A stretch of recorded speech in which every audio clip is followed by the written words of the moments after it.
Welcome everybody to the Chess Lab. Today I was watching the news, I was comfortably sitting on my couch and at some point the journalist in a very serious way said, "You want games not recommended for minors and for who suffer heart disease? Look at Wilhelm Steinitz versus M. Hewitt, played in 1866. And so I say thank you to the news and once the news are gone, here we go, let's look at the game, which is brutal to say the least. So okay, with the white pieces, once again, we have Hewitt, and e4 was played. e5 by Wilhelm Steinitz, a very normal dude who never played aggressive chess.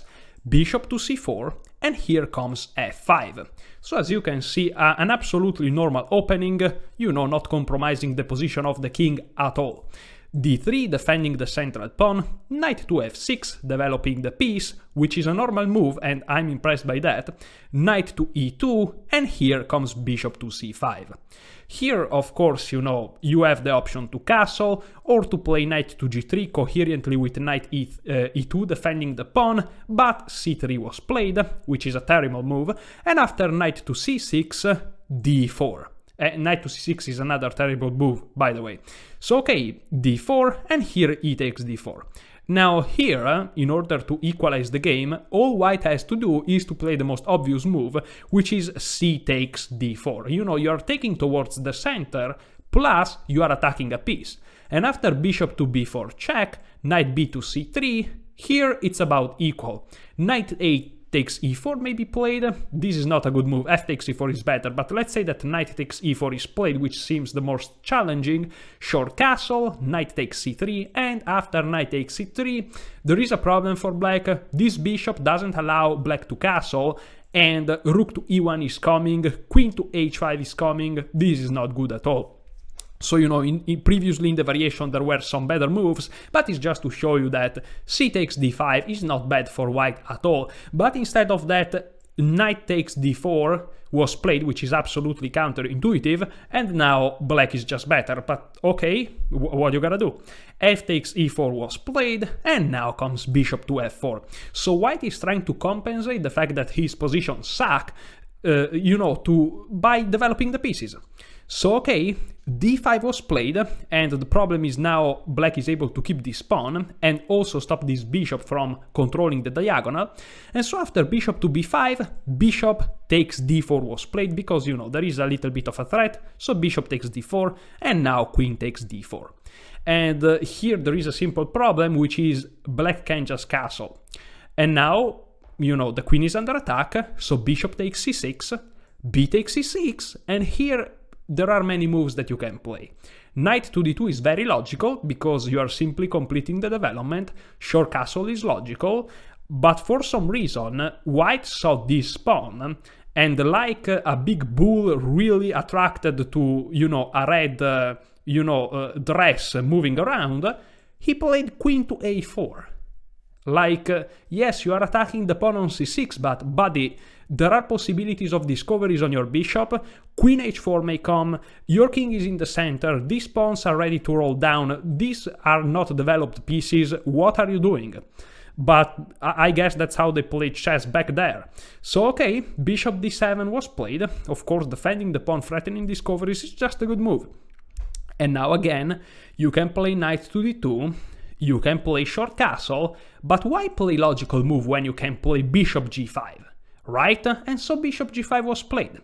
This pins the queen, but, Steinitz said, I'm simply gonna play queen to e8, putting my queen on the same file with the king, unpinning my knight, threatening queen h5, this is just, life is good, And here again, you can play bishop takes f6, removing a piece from the, from the position, which is good for white since there is a little bit of pressure on white.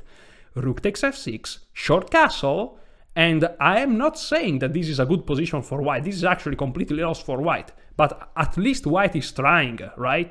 c5 may be played, attacking the queen, queen to d1, and as you can see, all you have to play is knight d2 and the position is, I'm not saying good because it's not good, but at least, again, white is show that he is trying. For example, if black continues normally, queen to f7, knight to d2, and here let's say that you try to go for the tactics, e3, it doesn't work. You know, the best move in this position for black is rook to g6, and black is completely winning, but let's say that black tries to push a little bit too much. It doesn't work. F takes e3, rook takes, queen takes, rook takes, and this is now equal. So black is forced by white to figure out a way to continue and actually win the game. So white is trying to oppose some resistance. That's why I show you this variation, even though it's not perfect. But, you know, in the game instead, queen to b3 was played. And like, these pieces are still undeveloped, this king is still in the center, and you know, I show you this game, first of all, because at some point there are insane tactics, and especially a move that, I mean, it's just super bad, but also because it shows you, if you don't respect principles, developing your pieces, king safety, you are going to lose badly. So okay, the problem with queen b3 is that now knight to g4 is very powerful. The reason why this move is so powerful is because the knight and the rooks are attacking this pawn. And if you simply castle, this wasn't played in the game, but it's just to show you, queen to h5 is attacking the bishop and threatening mate. That's why the knight is so powerful on g4.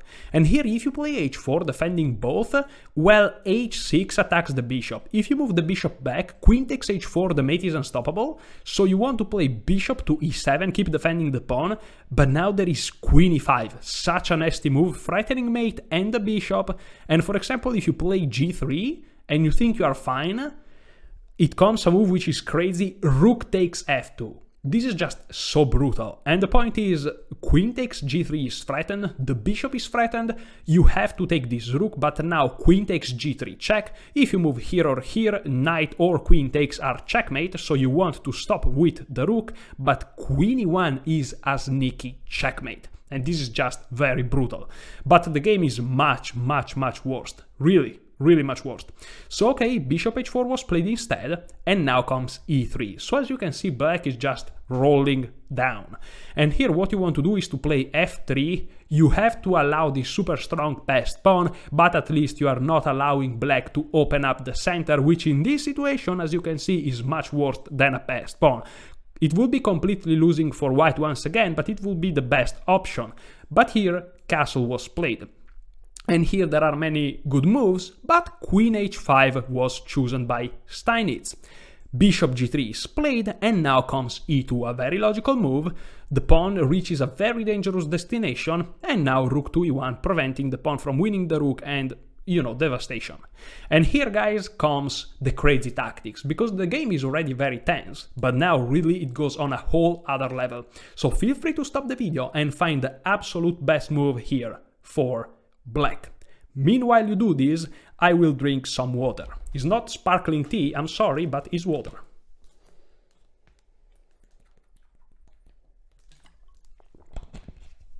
I have a big bottle, as you can see, because I need to drink a lot of water, because I'm going to the gym. Did you know that? I was going to the gym?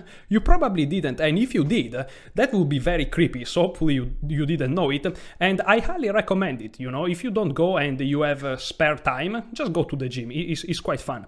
So, okay, what we were talking about? Oh yeah, chess. So here after rook to e1, ladies and gentlemen, the move is rook takes f2. Yeah, this is just the sacrifice of the rook. Now, if I was a basically unknown YouTuber, I would just scream, the rook, like it was something crazy, but I'm not gonna do it. And here, of course, if you take the rook, queen takes h2 is checkmate, thanks to this very, very nasty pawn. So, thanks pawn. Okay, knight to d2 was played, and this move completely shocked me, because it's a developing move. It's logical. It makes sense. And so it doesn't in this game. But anyways, rook a to f8 is played, trying to create even more pressure on f1, even though for the moment, you can really do nothing. And here, white played the best move. So he played knight d2 and c4, which is the best move. So 2 good moves in a row. Very impressive. And the idea, there are multiple ideas here. First of all, you are pressuring this diagonal, which is always good, some counterplay. Plus this queen now looks at the king side, and you really need a lot of defensive resources on the king side, and overall is just, not the worst of the moves, it's actually the best according to the engine. And here, guys, if so far the game went a little bit crazy, now it's really nuts, okay? So feel free to stop the video once again, but actually do it, because I feel like when I say feel free to stop the video, people don't. So really, feel free to stop the video. Try to be creative, try to find sacrifices, and try to find the best move here for black once again.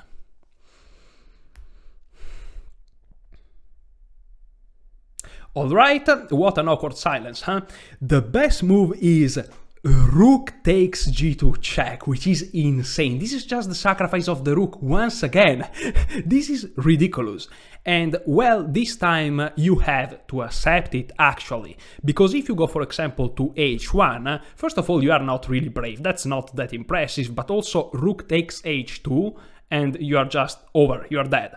The reason is, if you take with the bishop, once again this is checkmate, and if you go to g1, rook h1 check, forcing your king up, and queen h3 is just a devastation of a checkmate.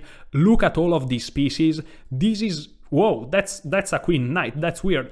This is really devastation, okay? So, you know, because of all of these reasons, king takes g2 was played, and now, well, I was almost about to show you the move that was played, which is the craziest move of the game. I almost spoiled it and ruined the video, but luckily I didn't do it. So guys, the next move, if you didn't stop the video previously, here, please really do, because the move that is played now is one of these moves that you see and you never forget. You know what I mean? It's like one of the historical moves of chess. So feel free to stop the video and try to find this brilliant, amazing, obviously terrifyingly disgusting move.